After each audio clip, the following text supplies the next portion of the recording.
I can tell you what's not in the box: cheesecake. Cheesecake is definitely not in the box, although cheesecake should be in the box because any day that you get cheesecake in a box is a good day. I'm not sure what else you would put cheesecake in a bag. Like, that's just not right. Cheesecake has to come in a box. I'm definitely of that persuasion. We got a Milwaukee stapler. What this thing is for. So now I bought the stapler because I'm going to be installing a radiant floor heating loop that's a staple up system. So we have a lot of staples, like hundreds of staples.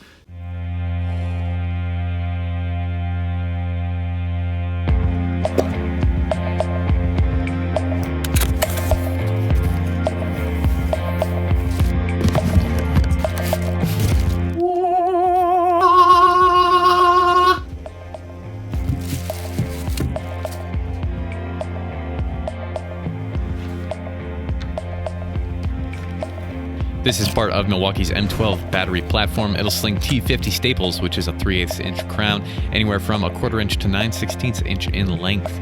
With a 1.5 hour battery, you should be able to clock in around 1,500 shots, staples, per charge. Currently, bare tool is $99. There's an all-metal magazine. I like that. Staples are loaded directly into the chute and not onto the slide. There's some visibility here so you can see how many staples you've got left. One thing you'll notice is once you get down to about 4 or 5 staples left in the magazine, it will stop firing and you're going to need to load more. This is known as a dry fire lockout feature, which is intended to prevent unintended damage to a work surface from dry firing. So say you got some finished wood and you go and you don't have a staple in there and you try to fire the staple, what normally happens is it's going to put a little indent into the finished wood. So this is trying to prevent that.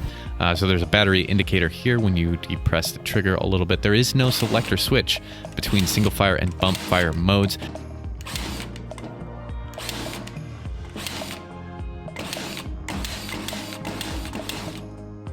It does have this wheel to adjust the oomph, which of course is the technical name for firing strength. Spin it towards the positive symbol to increase firing strength and towards the negative symbol to decrease. Additionally, a nice feature to have is this little indicator box. Basically, the way it works is the more black that is showing in the indicator box, the stronger your firing power is, so it gives you a reference point to what your adjustment is at.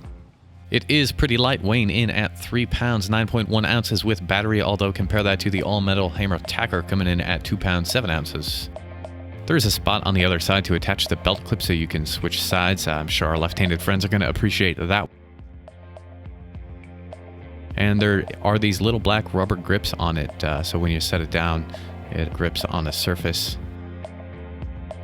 First impressions, I'm actually kind of surprised at how light this guy is now. I don't have a battery in it right now, so I'm assuming this is going to be pretty nice for a lot of over-the-head work, that kind of deal. So there you have it. That is what is in the box. If you want to check out the 2-year review for this tool and my thoughts on it after 2 years of using it on various projects, you can check out that video.